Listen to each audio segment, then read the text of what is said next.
بسم اللہ الرحمن الرحیم۔ میں ہوں آپ کا ہوسٹ مون چودھری اور آپ دیکھ رہے ہیں FNN نیوز۔ آج 26 جنوری بھارت کا یوم جمہوریہ ہے، جو کہ وہ بڑے پرجوش انداز میں منا رہا ہے اور دنیا کو یہ پیغام دے رہا ہے کہ وہ ایک جمہوری طاقت ہے۔ میں آج اس توسط کے ساتھ انٹرویو کر رہا ہوں، میرے ساتھ موجود ہیں سابق مشیر وزیر اعظم آزاد کشمیر چودھری گل اخلاق حسین تتال ایڈوکیٹ صاحب۔ ان سے یہ جاننا چاہتا ہوں کہ جو یہ جمہوری قوت اپنے آپ کو ظاہر کر رہا ہے اور جو اس نے کشمیر کے نہتے مسلمانوں پر ظلم ڈھائے ہوئے ہیں اور دن بہ دن کرفیو میں اضافہ کیے ہوئے ہیں، وہ قیامت صغریٰ برپا ہوئی ہے کشمیر میں۔ اس حوالے سے سابق مشیر وزیر اعظم آزاد کشمیر چودھری گل اخلاق حسین تتال صاحب کا موقف جاننا چاہتا ہوں، وہ کیا کہیں گے؟ جی چوئی صاحب۔ بسم اللہ الرحمن الرحیم۔ سب سے پہلے تو چوئی صاحب آپ کا شکریہ اور آپ کی ٹیم کا شکریہ۔ دیکھیں، جس طرح بھی آپ نے اپنے انٹرو میں بات کی کہ آج 26 جنوری جو ہے یہ انڈیا جو ہے یہ اپنے آپ کو یوم جمہوریت مناتا ہے اور یہ دعویٰ کرتا ہے کہ وہ دنیا کی سب سے بڑی جمہوریت ہے، لیکن میں آج یہ کہنے پر مجبور ہوں کہ یہ دنیا کی سب سے بڑی جمہوریت نہیں بلکہ یہ دنیا کی سب سے بڑی فاشسٹ ملک جو ہے وہ انڈیا ہے، اور فاشسٹ سوچ اور ذہن کے مطابق جو ہے وہ آج کا ہٹلر جو ہے وہ مودی ہے۔ دیکھیں، پچھلے آج 5 ماہ ہونے کو آئے ہیں، کشمیر کے اندر 80 لاکھ جو آبادی والی جو ریاست ہے اس پوری ریاست کو انہوں نے آج ایک جیل بنا دیا ہے۔ پورا کشمیر جو ہے اس وقت جیل بنا ہوا ہے۔ یہ دنیا کی سب سے بڑی جیل ہے جہاں پر 80 لاکھ جو وہاں پر بسنے والے انسان ہیں، صرف مسلمان وہاں پر اکثریت میں ہیں، لیکن دوسری اقوام کے لوگ بھی ہیں، لیکن ان کو جو ہے وہ وہاں پر جو ہے ان کی زندگی جو ہے وہ زندہ درگوز کی ہوئی ہے۔ کرفیو لگا ہوا ہے، لوگوں کے صحت کے حوالے سے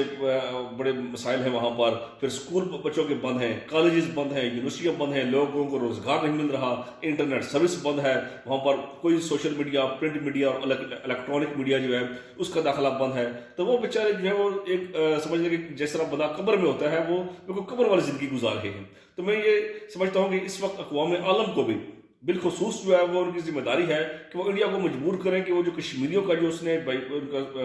دنیا سے سوشل بائیکاٹ اس نے کرایا ہوا ہے اس کو ختم کیا جائے۔ بلکہ صرف کشمیر ہی نہیں، اگر آپ انڈیا کے اندر چلے جائیں تو وہاں پر جس طریقے سے ایک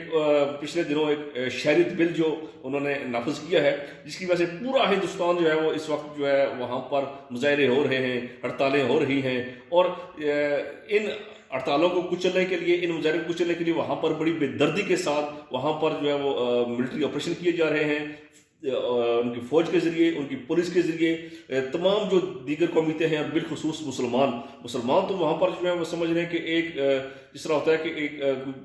شودروں سے بدتر زندگی وہاں پر وہ گزارنے پر مجبور ہے۔ تو میں یہ سمجھتا ہوں کہ یہ کمزوری یہ اقوام عالم کی کمزوری ہے۔ دیکھیں، یہاں پر UN کا بھی اور جو اقوام عالم ہیں ان کا دورہ معیار جو ہے بالکل آپ سب کے سامنے ہے۔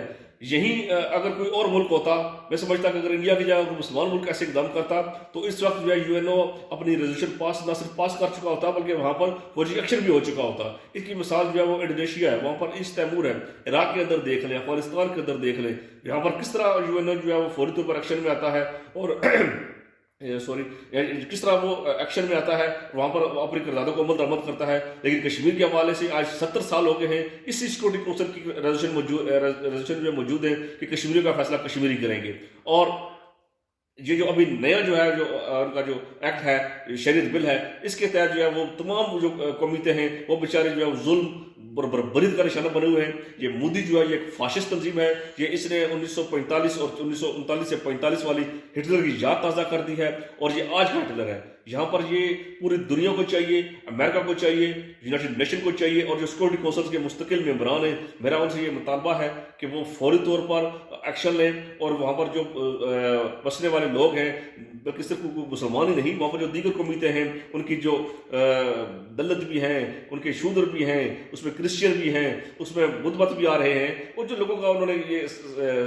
سوشلی ان کو اس وقت بالکل زیادہ درگوز کیا ہوا ہے، وہ ان کو حرکت ماننا چاہیے، اور ان لوگوں کو جو ہے وہ انصاف ملنا چاہیے۔ جی چوئی صاحب، یہ تو آپ نے بیان کیا ہے بھارت کے یوم جمہوریہ کے حوالے سے۔ اب آتے ہیں اپنے ملکی سیاست کے حوالے سے۔ موجودہ حالات میں جو ٹرانسپیرنسی رپورٹ آئی ہے، میں یہ جاننا چاہتا ہوں کہ کیا وہ اس گورنمنٹ کی ذمہ داری تھی یا گزشتہ گورنمنٹ کے حوالے سے وہ ٹرانسپیرنسی رپورٹس اگر وہ شائع کی گئی ہیں ان کے حوالے سے آپ کا کیا موقف ہے؟ آپ کیا بتانا چاہیں گے ویورز کو؟ جی سر. دیکھیں جب بڑا اچھا سوال کیا آپ نے. میں یہ سمجھتا ہوں یہ بڑی مذاق خیز کی صورتحال ہے کہ جو ٹرانسپیرنسی انٹرنیشنل کی جو رپورٹ آئی ہے اور اس میں جو ہے وہ کیا کہتے ہیں کہ اس رپورٹ کے حوالے سے حکومت کو جو ہے وہ بڑا تنقید کا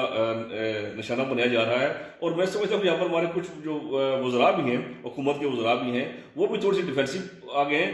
اور اصل بات یہ ہے کہ ان لوگوں میں سے کسی نے بھی رپورٹ کو پڑھا نہیں ہے. وہ رپورٹ جو ہے جو اس کا دورانیہ ہے، اگر آپ رپورٹ کو پڑھیں تو وہ 2015 16 17 کی رپورٹ ہے. وہ جو ان 3 سالوں کا جو ہے وہ اس کو سروے کر کے اس پر جو رپورٹ نظر کی گئی ہے، اس رپورٹ کا موجودہ حکومت سے کوئی تعلق ہی کوئی نہیں ہے. اب یہ جو رپورٹ جو بنی ہے یہ پچھلی جو سابقہ ادوار میں جو کرپشن ہوتی رہی، جو وہاں پر کک بیکس ہوتے رہے، کمیشن مافیا جو رہا ہے، یہ سب ان کی جو گٹھ جوڑ تھا یہ اس حوالے سے جو ہے وہ رپورٹ تھی. اس رپورٹ کا تعلق اس حکومت سے، موجودہ حکومت سے نہیں ہے. اب تو بلکہ میں ابھی دیکھ رہا تھا تھوڑی دیر پہلے، تو وہاں پر جو ٹرانسپیرنسی رپورٹ کے ان کی جو اس کے انچارج ہیں ان کی بھی اسٹیٹمنٹ آ گئی ہے کہ یہ اسٹیٹمنٹ، یہ جو اعداد و شمار ہم نے بیان کیے ہیں یہ 2016-17 کے ہیں، یہ کوئی 2019 یا 2020 یا 2018 کے نہیں ہیں. تو یہ میں سمجھتا ہوں کہ ہمارے جتنے بھی لوگ ہیں دانشور ہیں اور جو سو کال دانشور بنے ہوئے ہیں اور جو لوگ ہیں ان کو چاہیے کہ جو بھی اگر کسی قسم کی رپورٹ آتی ہے تو پہلے اس کا بغور تفصیلی اس کو مطالعہ کریں، اس کو پڑھیں اور اس کے بعد پھر اپنا تبصرہ دیں. جی ناظرین، دیکھتے رہیے FNN نیوز مون چودھری کے ساتھ.